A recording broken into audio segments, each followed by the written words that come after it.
Assalamualaikum warahmatullahi wabarakatuh.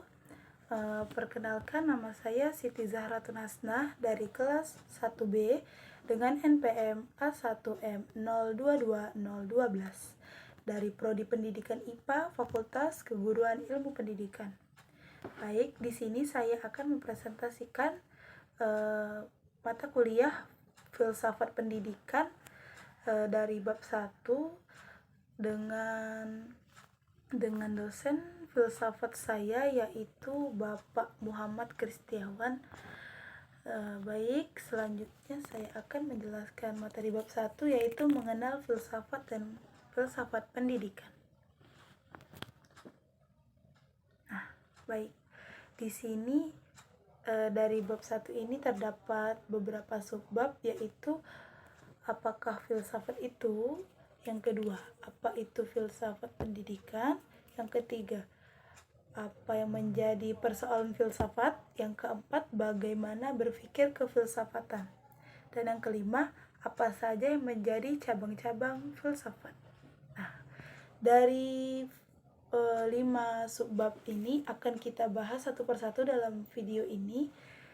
Nah, dari yang pertama yaitu apakah filsafat itu dan bagaimana definisinya. Nah, baik. Sebenarnya apa sih filsafat itu? Nah, filsafat ini ditinjau dari dua segi, yakni segi semantik dan segi praktis. Nah, segi semantik itu apa sih maksudnya filsafat itu? Nah, filsafat itu berasal dari bahasa Arab yaitu falsafah, yang berasal dari bahasa Yunani yaitu filosofia, yang terdiri dari dua kata yaitu philos yang artinya cinta, suka atau loving, dan sophia yang artinya pengetahuan, hikmah atau wisdom. Jadi, filosofia berarti cinta kepada kebijaksanaan atau cinta kepada kebenaran. Maksudnya, setiap orang yang berfilsafat diharapkan menjadi bijaksana. Nah, dari segi yang kedua yaitu segi praktis. Nah, dilihat dari pengertian praktisnya, filsafat berarti alam pikiran atau alam berpikir. Berfilsafat artinya berpikir atau olah pikir. Nah, namun tidak semua berpikir berarti berfilsafat. Berfilsafat adalah berpikir secara mendalam dan sungguh-sungguh. Nah, ini adalah istilah filsafat dari segi semantik dan segi praktis. Selanjutnya kita lihat dari beberapa ahli. Pengertian filsafat menurut beberapa ahli. Terdapat 3 ahli, yaitu Plato, Francis, dan Al-Farabi. Nah, menurut Plato, filsafat adalah pengetahuan yang berminat mencapai pengetahuan kebenaran yang asli. Sedangkan menurut Francis, filsafat adalah induk agung dari ilmu-ilmu dan filsafat menangani semua pengetahuan sebagai bidangnya. Nah, dan menurut Al-Farabi, filsafat adalah ilmu tentang alam maujud bagaimana hakikat sebenarnya. Nah, ini adalah pengertian filsafat menurut beberapa ahli. Selanjutnya, apa sih manfaat filsafat dalam kehidupan? Nah, ini adalah manfaat-manfaat filsafat dalam kehidupannya, yaitu sebagai dasar dalam bertindak, sebagai dasar dalam mengambil keputusan, dan untuk mengurangi salah paham dan konflik. Selanjutnya, persiapan menghadapi situasi dunia yang selalu berubah, dan yang terakhir, menjawab keraguan. Ini sedikit manfaat dari filsafat dalam kehidupan. Nah, baik, selanjutnya kita akan bahas apa itu filsafat pendidikan. Nah, baik. Filsafat pendidikan, beberapa ajaran filsafat yang telah menghiasi khasanah ilmu. Yang pertama, terdapat idealisme yang berpendapat bahwa hakikat kenyataan dunia adalah ide yang sifatnya rohani atau inteligasi. Variasi aliran adalah idealis subjektif dan idealis objektif. Ini menurut Plato, David, Hegel, dan kawan-kawan. Nah, yang kedua, realisme. Realisme aliran ini memandang realitas secara dualitas. Realisme membagi bahwa hakikat realitas terdiri atas dunia fisik dan dunia rohani. Yang ketiga ada materialisme, yaitu yang berpendapat bahwa kenyataan yang sebenarnya adalah alam semesta badania. Aliran ini tidak mengakui adanya kenyataan spiritual.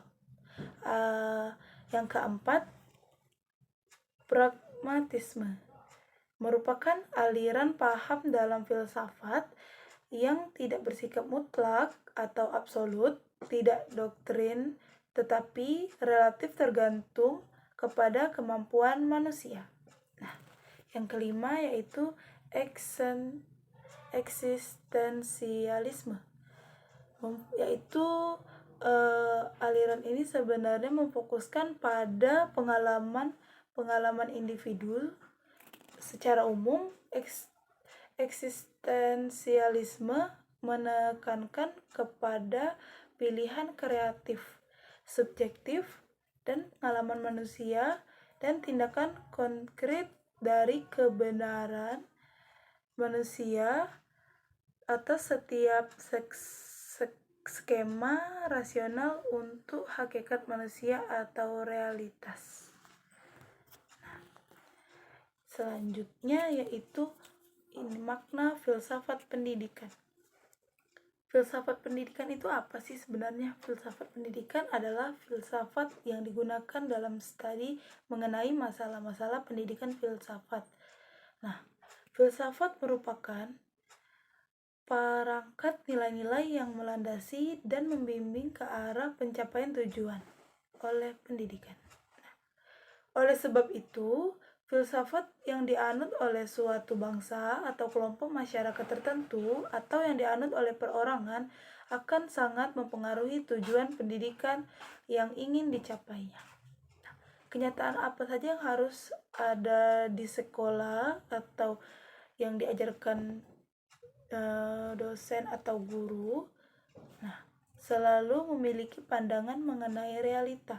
Yang pertama yaitu ontologi dan pendidikan, terdiri dari teologi, kosmologi, dan yang ketiga manusia. Teologi. Di dalam teologi ini pendidikan akan selalu mempertimbangkan hubungan manusia dengan Tuhannya sebagai implikasi mata pelajaran agama menjadi mata pelajaran dalam yang pokok dalam kurikulum. Dan yang kedua yaitu kosmologi. Dalam kosmologi ini implikasi kajian kosmologi terhadap pendidikan adalah kosmologi akan mengisi kepribadian manusia dengan realita fisik.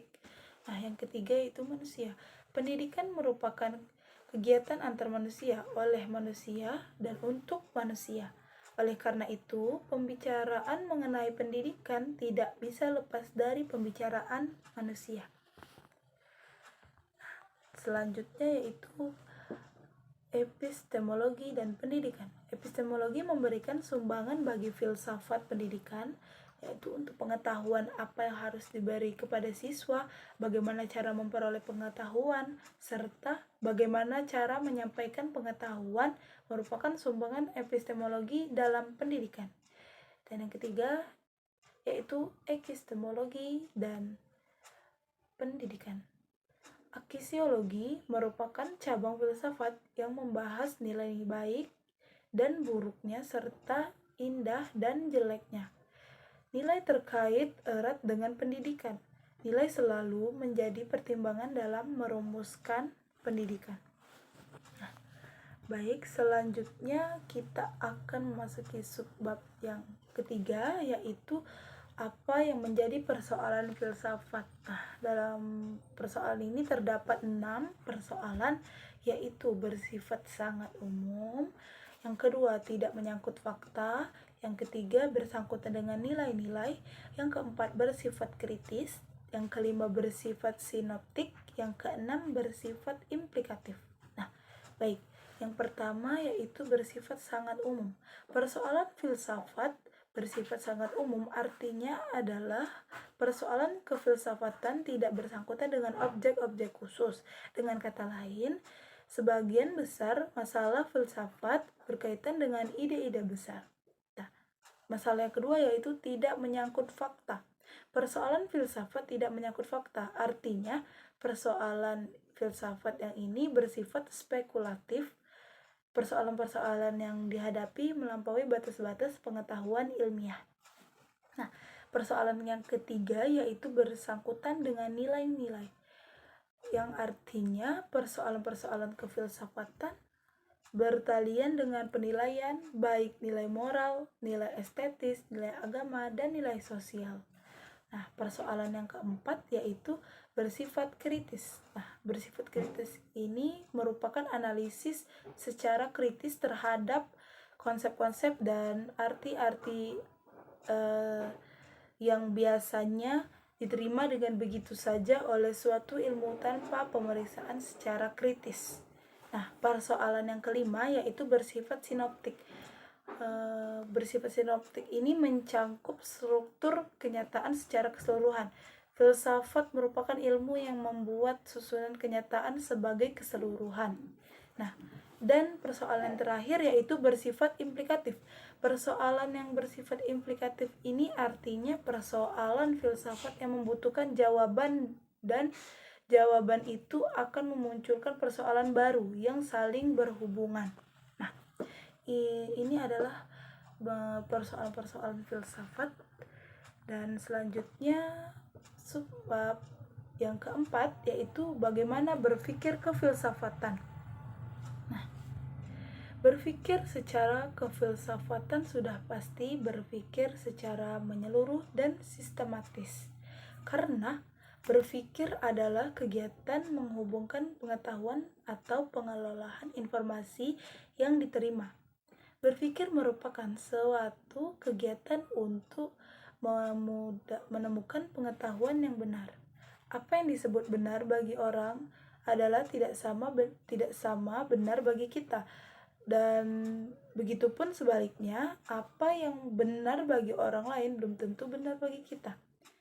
Nah, oleh sebab itu, proses kegiatan berpikir untuk dapat menghasilkan pengetahuan yang benar-benar pun pasti akan berbeda-beda.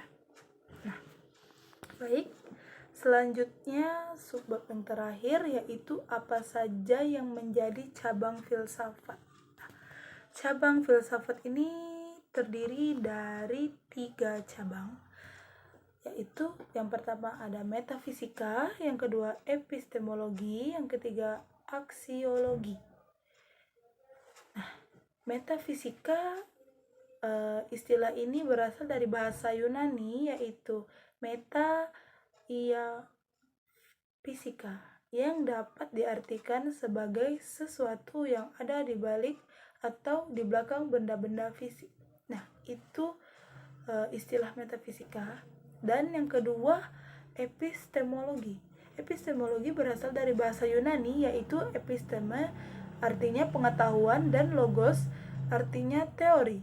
Nah, epistemologi dapat didefinisikan sebagai cabang filsafat yang mempelajari asal-muasal atau sumber, struktur, atau dan metode yang sah tentang pengetahuan.